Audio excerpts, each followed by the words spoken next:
I mean, I don't know. Or he, maybe because of that issue with the necrophilia, he didn't want to return to the bodies. Yeah, whatever. Yeah. I mean, that's a guess. It's a guess. It's a guess, and it really starts some kind of dark thoughts. Yeah. So, but because he did that, they were able to keep that DNA. I mean, they were in the river. The bodies could have decomposed enough that DNA wouldn't have been possible to get. Yeah. But it was preserved because he did that. Good job. Yeah. So, whatever reason, it was his downfall at some point. Yeah. So his second victim was actually not found in the Green River. So chronologically, she was found in an abandoned house near SeaTac. But she was the second victim killed after Wendy Caulfield. She was not found, though, for years later. Yeah, okay. Right. But the date she went missing and then them going through his timeline, she was the second victim. Okay. It also starts kind of his trying to leave no trace. So he starts, instead of using something to strangle his victims, all of his victims were strangled. Instead of using something, he starts using his bare hands or his, like the crook of his elbow, like his arm, to strangle the victims. She's actually found with socks tied around her neck. And that's what he used. His socks was to strangle her. What fucking disgusts me, if any of this isn't disgusting already, his son was in the car when he did this. He picked up this woman with his son in the car, took her to the woods, killed her, came back to the car, and his son's asking him where his friend is, and he says, oh, she decided to stay home. She decided to go home. I guess he's just being a good father, and that's what his father did for him. I don't know. Yeah, I don't know. It's disgusting is what it is. It is. But it also, It kind of set a precedent, too, because he would... Then later on, he realized that, to get the trust of some of these women, he would leave his son's toys in his truck. Or at one point, one of the sex workers that he picked up, he says, asked to see his ID. So he kind of flipped his wallet open and covered his, picture and information on the ID. But underneath that, on the opposite side, was a picture of his son. Oh. So you're playing on trust of, I have a child. I couldn't possibly be a murderer. Yeah. Yeah. He does it multiple times. Later on in 82, he's arrested for seeking prostitution. There's also about this time is the one known survivor in 1982. Rebecca Guay is attacked after Ridgway picks her up. She performs oral sex on him, and he tries to choke her. She manages to get away, and then it takes her 2 years to even think about filing a report. When was this? 82? It was 82. Yeah. So she wasn't going to file a report because she didn't think anybody was going to believe her. And given the age and the time, nobody would have believed her. No, yeah, 82. Different time. Right.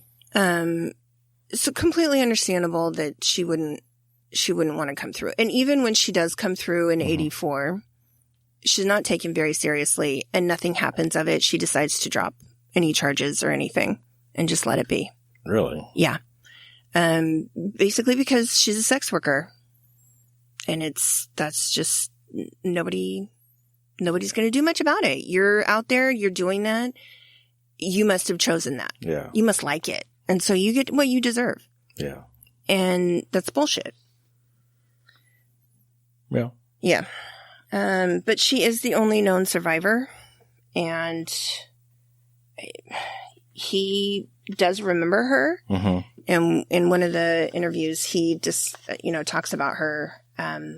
She did get away, and he tried to tell police that it was because she bit him, and that's why he choked her. But that's not why. Oh. So task force is formed. Mm-hmm. They have 55 officers of various local law enforcement. So, police, sheriff, and this is the largest task force since Ted Bundy. So, maybe 10 years previous. Yeah. All those murders, from Ted Bundy in the Washington area. Mm-hmm. And then in 82, in August, there's another cluster of victims that are started. So he would find an area, dump one body, go back to it multiple times, make sure it wasn't being watched or observed. And then he would start bringing other bodies so that he could keep them together and keep track of them. Because he did feel like they were his possessions. Yeah.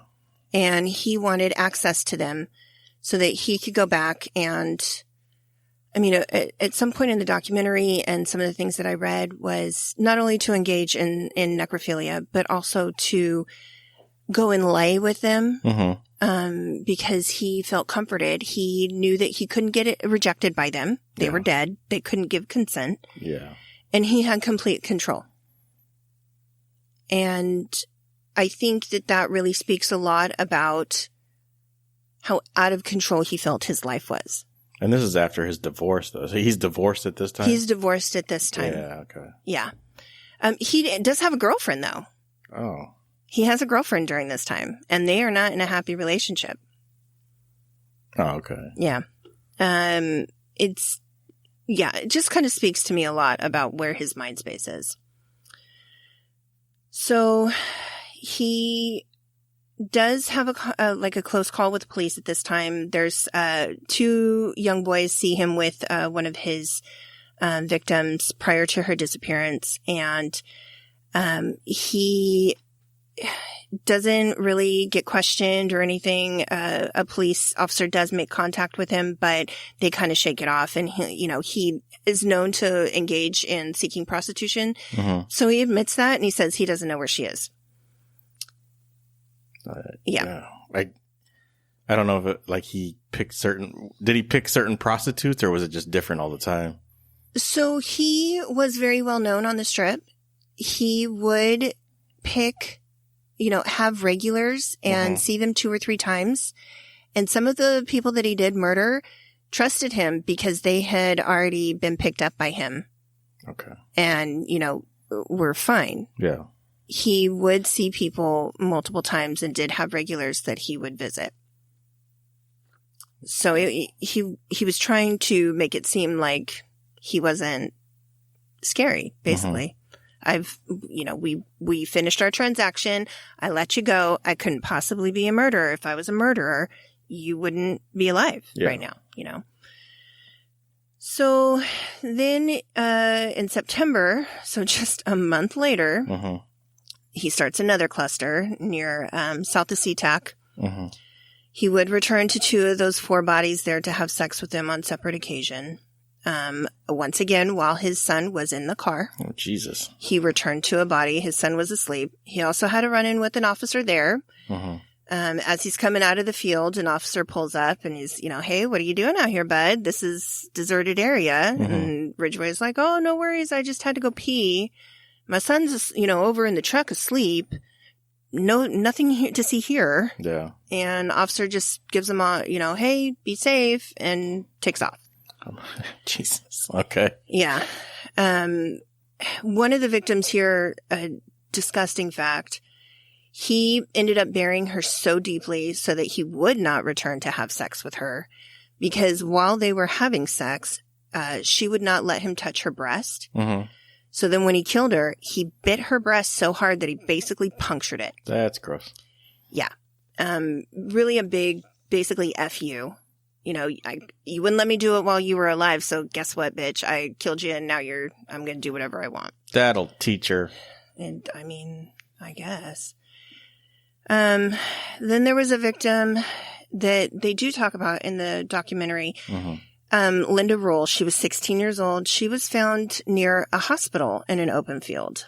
Oh, wow. And he tried to set her hair on fire. And what I had read was that he thought it wasn't worth the risk of being caught. I mean, you're by a fire in an open field. Do you not realize how many windows are there? And people are maybe looking out the windows and could see a fire in a field. Again, he's not the brightest. I guess. So he was trying to destroy evidence. What they say in the documentary is that they ask him why. Why did you do it? And he said she had beautiful hair and I wanted to destroy it. Oh. Yeah. That's creepy. It is a little creepy. You took something beautiful and you broke it. And there again, just another, and when he said it, again, looking right at the questioning person, looking them dead in the eyes. Just matter of fact, I wanted to destroy it. Yeah. I don't think there's any remorse there. No. It was just what it was. Wow.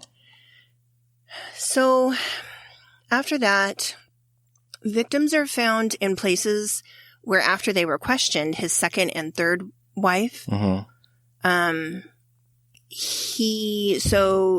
in the timeline, it would have been after he divorced his second wife, he took bodies to these places. And before he married his third wife, bodies were already at these places. Yeah. So he started clusters in areas where at one point he asked his parents to buy a membership to a local camping spot called Leisure Time Resorts off of Interstate 90 and Highway 18. So that he could go walk around and know that his victims were there. And that was an area where he and his wives went out camping quite a bit. I wonder if it's still there. I don't know. That would be really creepy. Can you imagine going and, I mean, here's the thing. Some of these bodies have not been found. He's said that he murdered upwards of 70 people. Oh. How many did they find? As of right now, he's only been formally charged with 49. That's it? 49? And 6 of them are Jane Doe's. 49? Yeah. Oh, wow. I mean, as of 1985? No, 1987? 36 had been found. Okay. Yeah. So then when he was arrested, he led the detectives to more. So he's been formally charged with 49. That's 20-something that go undiscovered. So he led them to 30, what would you say? No, they found at that point. Okay. They had found that many by like 86 and 87. They had found that many victims. And then... But when he was arrested in 2001, he said that he had murdered upwards of 70. But then there's still Jane Doe just because he didn't know their name. He didn't know who they were. That's awesome. You know, given the nature of their lives and their lifestyles, some of these women probably don't have anybody that cared to reach out. Well, yeah. Or that cared to know what happened to them when they stopped hearing from them or gave a shit. Yeah. And unfortunately, 6 of these women that they have found, they don't know who they are. Yeah, I'm no expert, but I'm going to say that most of these sex workers, their family dynamic isn't there. Like they probably don't have the greatest relationship, or something had broken down. Something has gone wrong. I don't think maybe some choose this profession, but I don't think this is, they don't have the greatest family situation. So yeah. For sure. Absolutely. I think that's absolutely correct. And that's why he thought he was going to get away with all of this. Maybe, yeah. Essentially. So, it just keeps going. There's more victims, that are found north of the airport. Again, in areas where his second wife, when she's questioned, says, these are all places where we would go to engage in public sex. Nice. There are close encounters that start happening in 83. So this is kind of where it starts to fizzle out for him. The first one would be Kimmy Kai Pister. And she was a victim in April 83, but she wasn't found until 85. The only reason she was found is because